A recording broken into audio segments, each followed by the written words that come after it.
వెబ్సైట్లో చూస్తే 1,24,349 బోర్లు మంజూరైనాయని ఉంది. కానీ 2015-16లో ఎన్ని బోర్లు వేసినారు, ఎంత ఖర్చు చేసినారు, ఏ విధమైన నిబంధనలు ఉన్నాయన్నీ చూస్తే దీని గురించి ఆ వెబ్సైట్లో అన్నిటికీ సమాధానం జీరో అధ్యక్ష. ఆ వెబ్సైట్లో పొందుపరిచిన వివరాలు కూడా ఏమీ లేవు అధ్యక్ష. వెబ్సైట్ కూడా ఉంది. మరి రాష్ట్రమంతా మర్చిపోయినారు కిరణ్ కుమార్ రెడ్డిని. అతను చరిత్రహీనుడిగా మిగిలిపోయినాడు రాష్ట్రం విడిపోయిన తర్వాత. మరి అలాంటి వ్యక్తి ప్రారంభించిన ఇందిరా జలప్రభ వివరాలన్నీ, ఆ సక్సెస్ స్టోరీలన్నీ ఈ వెబ్సైట్లో ఉన్నాయి తప్ప ఈ ఎన్టీఆర్ జలసిరి వివరాలు ఏవి కూడా లేవు అధ్యక్ష. అది పొరపాటున జరిగిందో లేకపోతే అప్పుడు 3.5 సంవత్సరం కలిసి ప్రభుత్వాన్ని నడిపినాం కాబట్టి ఇప్పుడు కూడా కిరణ్ కుమార్ రెడ్డిని మేము గుర్తుంచుకోవాలని చెప్పి ముఖ్యమంత్రి గారి కార్యాలయం పెట్టిందో మనకు తెలియదు అధ్యక్ష. ఇందాక మన రామచంద్రారెడ్డి గారు చెప్పినట్లు ఈ నిబంధనలు చాలా కఠినంగా ఉన్నాయి. చాలా పేద రైతులుండే ప్రాంతం అంతా కూడా 20 ఎకరాలు ఉన్నా కానీ వారికి అక్కడ ఏది కూడా వ్యవసాయం చేసుకోలేక పక్క రాష్ట్రాల్లో పోయి రైతులు కాబట్టి మర్యాద కోసం పక్క రాష్ట్రాల్లో పోయి కూలీలు చేసుకుంటూ ఉన్నారు. కొంతమంది అయితే 5 బోర్లు 10 బోర్లు వేసి అప్పులు పాలైపోయి ఒక బోరు వేస్తే 2 నెలలు 3 నెలలు కూడా రావడం లేదు. మరి ఆ బోరు వేసిన తర్వాత అతను ఆ డబ్బులన్నీ కూడా అప్పులు చేసి వేసిన బోర్లన్నీ కూడా ఫెయిల్ అయిపోయిన తర్వాత వారు కూడా పక్క రాష్ట్రాల్లో పోయి కూలీలు చేసుకుంటూ ఉన్నారు.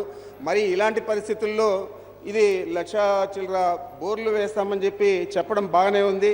ఈ నిబంధనలు చూస్తే కమాండ్ ఏరియాలో 200 అడుగులు అంటారు, నాన్ కమాండ్ ఏరియాలో 300 అడుగులు అన్నారు. మా ప్రాంతంలో అధ్యక్ష ముఖ్యంగా అనంతపూర్ కానీ చిత్తూరు పరమటి మండలాల్లో కానీ కడప జిల్లాలో కానీ 1000 నుంచి 1500 అడుగులు బోర్లు వేస్తూ ఉన్నాం. బోర్లు వేసినా కానీ నీళ్ళు వస్తాయో రావో తెలియదు. వచ్చినా 2 నెలలు ఉంటాయా 3 నెలలు ఉంటాయా లేకపోతే పంట పూర్తయ్యేదాకన్నా ఒక పంటకైనా వస్తాయో కూడా తెలియదు. మరి ఇలాంటి పరిస్థితుల్లో ఆ బోర్లన్నీ ఫెయిల్ అయిపోతున్నాయి. మీరేమో ఇక్కడ ఇవ్వడం కూడా ఇక్కడ సబ్సిడీ ఏమో ఈ కమాండ్ ఏరియాలో 24,000 ఇస్తున్నారు బోర్ వేసుకునేదానికి, నాన్ కమాండ్ ఏరియాలో 32,000 ఇస్తున్నారు. మరి ట్రాన్స్కో వాళ్ళు 50,000 ఇస్తున్నారు.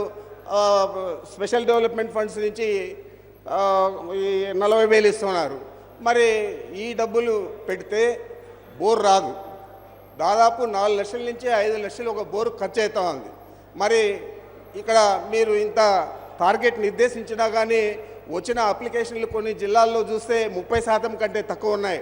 మరి ఇలాంటి పరిస్థితుల్లో ఈ నిబంధనలన్నీ సరళతరం చేసి ఈ బోర్లకు ఏదైనా ఇన్సూరెన్స్ సౌకర్యం కల్పించి ఒకవేళ ఫెయిల్ అయిపోయినా కానీ రైతు మునిగిపోకుండా ఇన్సూరెన్స్ కల్పించి వేయడానికి ఏదైనా ప్రతిపాదిస్తారా? అదేవిధంగా ఒక్క నిమిషం అధ్యక్ష. అదేవిధంగా ఈరోజు ఈ నిబంధనల్లో ముఖ్యంగా దాదాపు 20 అంశాలు ఉన్నాయి అధ్యక్ష. 20 అంశాలలో ఏ అంశంలోనో ఒక అంశంలో ఎలిజిబిలిటీ రాదు అధ్యక్ష. అదే కాకుండా 27 అంశాలు ఉన్నాయి అధ్యక్ష. మరి ఇన్ని అంశాలలో ఎలిజిబిలిటీ వచ్చి అతను బోర్ వేసుకునే పరిస్థితి ఉండదు కాబట్టి ఏమన్నా సరళతరం చేస్తారా? తర్వాత ఇన్సూరెన్స్ సౌకర్యం కల్పిస్తారా? ఏదైనా ఈ బోరు నష్టపోకుండా ఈ ఎవరు కూడా ఇక్కడ రెస్పాన్స్ తక్కువ ఉంది కాబట్టి రైతుల నుంచి ఆ డబ్బులు ఖర్చు అయ్యే విధంగా ఏదైనా అధికంగా ఆర్థికంగా ఆదుకుంటారా అని చెప్పి నేను మంత్రి గారిని అడుగుతున్నాను.